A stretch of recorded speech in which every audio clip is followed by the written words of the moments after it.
What happens when a Hollywood legend meets a daytime host who refuses to show respect on live television in front of millions? Joy Behar pushed Harrison Ford to the breaking point, mocking his age, questioning his talent, and ridiculing his career until he finally stood up, defended himself with dignity, and walked away, leaving the entire studio stunned. You've never seen Harrison Ford like this before. Calm, collected, and then devastating.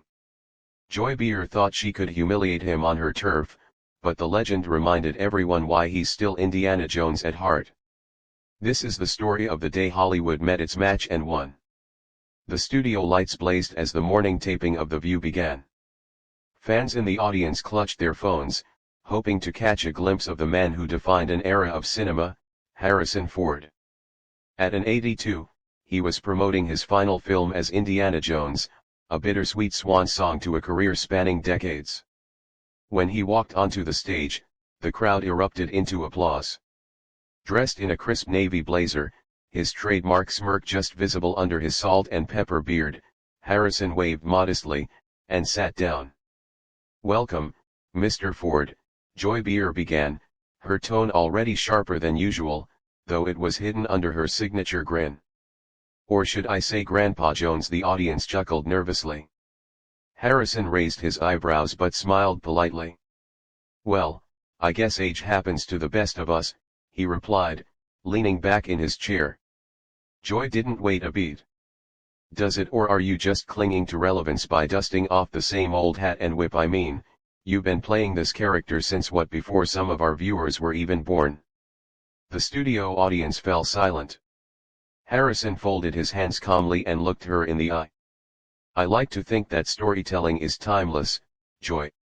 At least that's what keeps audiences coming back to see these films." The other hosts shifted uncomfortably, exchanging glances. But Joy pressed on. "Or maybe," she said with a pointed laugh, "they come back because they're nostalgic for the old you, the one who wasn't, what's the word, wheezing his way through action scenes." A few gasps could be heard from the audience. Even the cameraman seemed to pause. Harrison let out a small chuckle, though his jaw tightened just slightly. "I can still outrun most people my age, and some younger, too. You'd be surprised." Joy wasn't finished. She leaned closer. "Outrun them maybe, but out them, that's another story.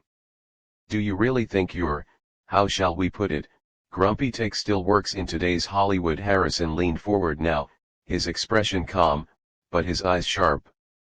"Well, I'd say it works as long as people keep paying to see it, and they seem to."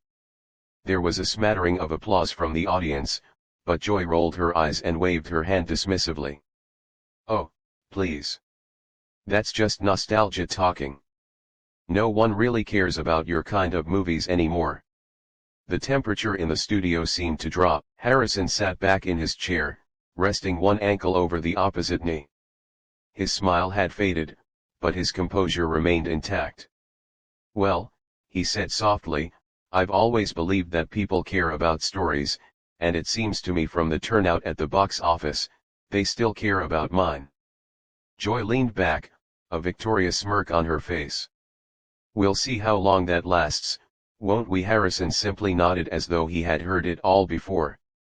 But inside something was shifting. The legend was being tested and everyone could feel it. Her chair and tightened her grip on the stack of cards in front of her. Her eyes glinted, not with humor anymore, but with a pointed determination to push further. Harrison adjusted his cufflinks and glanced briefly toward the other hosts who sat like statues, clearly unwilling to intervene. The air was thick with a kind of tension usually reserved for courtroom dramas.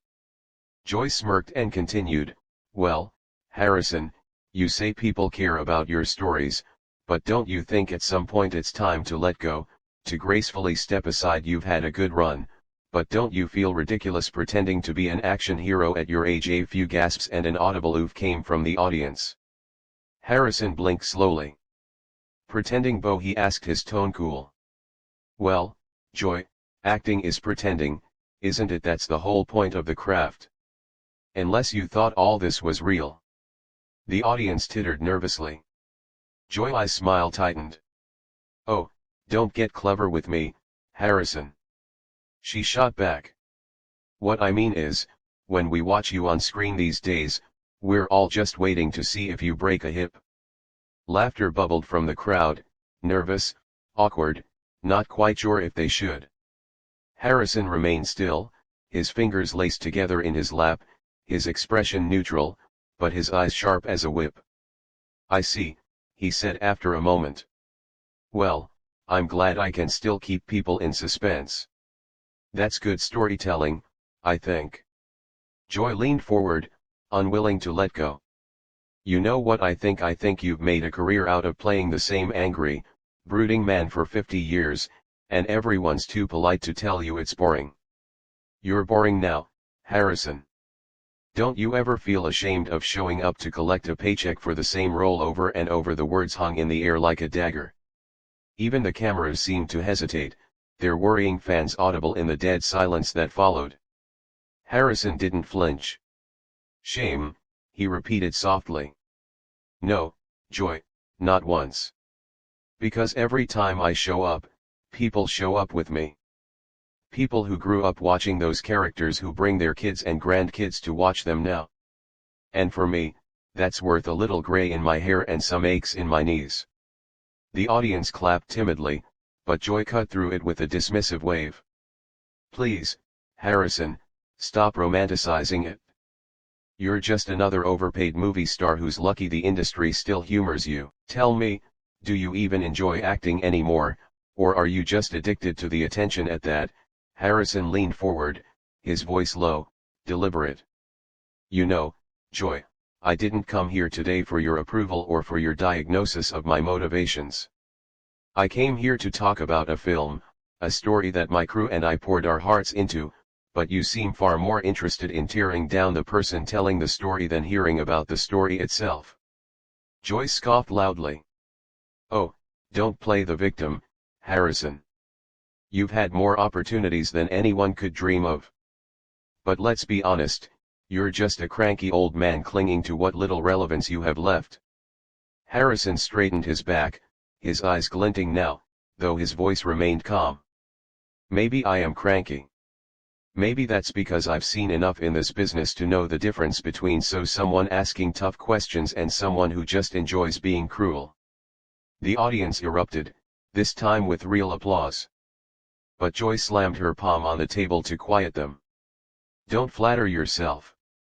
You can't take criticism, and that's why you'll always just be another fragile ego in Hollywood." Harrison looked down at the table for a moment, then back up at Joy, his lips twitching into the faintest smile. "I've taken plenty of criticism in my life, Joy, but I've never mistaken cruelty for honesty." And with that, he sat back, letting his words settle into the room like a hammer strike. The audience was riveted. The other hosts were silent, their eyes darting back and forth between the two. "Enjoy beer." She leaned back in her chair, eyes narrowing, realizing that she might have finally awakened the full force of the man who had faced down every villain on screen and was now facing her. The battle was far from over, but the legend had just drawn his line in the sand. The studio lights seemed to burn hotter as the silence stretched between them, a standoff that was now impossible to ignore. Joy leaned forward in her chair, her fingers tapping an impatient rhythm on the glossy table. Harrison remained upright and composed, though a faint tension in his jaw betrayed his restraint. "Well," Joy finally said, her voice laced with derision.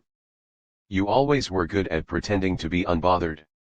That must come in handy, playing stoic heroes while secretly terrified everyone will figure out you're just another old man coasting on his name." The words sliced through the air like shards of glass. Several audience members gasped audibly. Even the producers in the control booth exchanged worried looks. This wasn't television anymore. This was a knife fight. Harrison tilted his head slightly as though regarding an insect that had wandered onto his sleeve. His hands stayed neatly folded in front of him. "You know, Joy," he began slowly. "You have an impressive ability to reduce decades of work into a single insult. Almost like that's your real craft. Not comedy, not journalism, just bitterness. The audience murmured, some even clapping tentatively. Joy's cheeks flushed, but her smirk deepened. "Oh, that's rich," she spat. "Bitterness no, Harrison. This it's honesty. You're just not used to someone telling you the truth to your face. You've been pampered for so long. You wouldn't recognize honesty if it punched you in the gut." He arched an eyebrow. "I've been punched plenty of times, Joy. On Chrisen, off green. This doesn't even tickle." The audience chuckled, but Joy refused to let the moment slip away. "You're not untouchable," she pressed, her voice rising slightly. "You walk in here with your little smirk and your half-whisper, and you think you can charm your way out of everything. But here's the thing. You're not charming anymore. You're just sad." That word sad seemed to hang in the air longer than the rest. Harrison blinked once, then leaned forward ever so slightly. His voice remained low, measured, yet carried the weight of a storm waiting to break. "Sad, is it?" he said. "Well, let me tell you what I find sad, Joy. Sad is sitting here every morning sneering at people you've never met, mocking the very things that others work their entire lives to build just so you can feel a little taller in your chair." He gestured around the table. "Sad is taking a platform that could inspire people, lift them up, and instead turning it into a firing squad." The other hosts, Whoopi, Sunny, and Sarah, sat frozen, wide-eyed, looking anywhere but at Joy. But Joy doubled down, slamming her palm on the table. "Oh, don't you dare lecture me, Harrison Ford. You think you're some kind of saint because you memorized a few lines and swung a whip around. Give me a break. You don't build anything. You don't help anyone. You just play pretend and collect checks while the rest of us do the real work." For the first time, Harrison's composure cracked just slightly. He exhaled, straightened, and pushed his chair back with a soft scrape against the floor. When he stood, the entire studio seemed to shrink under his presence. "You're right," he said quietly. "I do play pretend. But those stories, the ones you mock, they've given people hope. They've given kids heroes to look up to. They've brought families together in theaters for generations. That matters." His eyes locked on hers, unflinching. "You want to talk about building something? I built characters and worlds that have lived far longer than your insults ever will. And unlike you, I don't tear people down to feel tall. That's not work, Joy. That's just cruelty masquerading as wit." A ripple of applause broke out in the audience. This time, louder, more confident. Joy's face darkened. "Oh, sit down, Harrison," she snapped. "You're being dramatic." But he didn't. He took one deliberate step toward her side of the table. "Dramatic," he repeated, his voice still quiet, but deadly sharp. "You haven't seen dramatic yet, but keep going. I've got plenty more to say." And with that, the air in the studio thickened to the point of suffocation. Joy, perhaps realizing she had finally pushed too far, sat back slightly, though her eyes still burned with defiance. Harrison placed both hands flat on the table, leaning down just enough to bring himself to her level. "You've spent this entire interview trying to humiliate me, to chip away at me as though it would make you look strong, but all it's done is show everyone here how small you really are." He straightened and adjusted his jacket. "I won't be part of your circus any longer." And with that, he turned his back to her and began to walk toward the exit. The studio audience erupted. Some in applause, some in shocked silence. Joy called after him, her voice shrill now, but her words barely audible over the noise. And Harrison Ford kept walking, his dignity intact, leaving a stunned studio and a battered Joy Behar in his wake. The studio door loomed closer with each of Harrison's steady steps, his silhouette outlined by the blinding stage lights as he walked away from the chaos behind him. Each footfall seemed to echo louder than the last, punctuating the stunned silence left in his wake. Joy sat rigidly in her chair, her fingers gripping the edge of the table so tightly her knuckles turned white. For a few seconds, she said nothing, just stared at the back of the man who had dismantled her word by word in front of millions. But then, as if realizing she was losing control of her stage, Joyce shot to her feet. "That's right, Harrison," she barked, her voice cracking over the sound of murmuring audience members and shuffling producers. "Walk away like you've walked away from everything else. That's what you do, isn't it? You run when someone finally has the guts to call you out." Her words hung there like a sour fog. But this time, Harrison stopped. He didn't turn around at first. Instead, he placed a hand lightly on the frame of the exit door, pausing, his back still to her. Slowly, deliberately, he turned, the studio lights catching the sharp edge of his expression. And when he spoke, his voice was calm, but it cut like steel. "You really don't get it, do you?" he said softly. Joy blinked, thrown by his tone, no longer angry, but almost disappointed. "You think this is about me running?" Harrison continued, his words carrying over the silent audience. "No, Joy. This is about me knowing when to stop playing a rigged game." He stepped forward back toward the table just a few paces and fixed her with that famous stare. The one that had frozen stormtroopers and Nazis alike. "You've spent your whole career convincing yourself that cruelty is strength, that sarcasm is wit, that humiliation makes for good television. And maybe for a while people bought it. Maybe you even believed it." He glanced around the room at the other hosts, at the crew, at the audience, and then back to her. "But all it's really done is leave you sitting in that chair every morning, tearing down people who built something while you just sit here and sneer at them." Joy opened her mouth to reply, but no words came out. "I've spent 50 years showing up, doing the work, bringing stories to life, giving people something to feel, whether it was bio or adventure or courage when they needed it. And sure, not everyone liked me. Not every movie was perfect, but I showed up." His voice dropped even lower, quieter, but sharper. "And all you've shown today is how ugly it looks when someone stops pretending to be decent." The studio was dead silent now. Even the cameras stopped moving as if afraid to disrupt the moment. Joy folded her arms, forcing a scoff through the tension. "You done with your speech, movie star?" A faint, humorless smile tugged at the corner of Harrison's mouth. "Yeah," he said. "I'm done here. But you, Joy, you've still got to sit in that chair tomorrow. And the next day and the day after that, you've still got to wake up and look in the mirror and pretend that what you're doing means something." He straightened, adjusted his jacket, and finally turned to leave. "I hope someday you figure out what it feels like to actually create something instead of just trying to destroy it. But until then," he let the words hang there, then gave a small shake of his head. "I've got nothing left to say to you." And with that, he strode toward the exit, slow, deliberate, unshaken, while the audience began to murmur and clap, some standing as he passed by. One of the producers scrambled to intercept him at the door, whispering frantically, but Harrison simply raised a hand and kept walking. The door swung open and shut behind him with a soft but final click.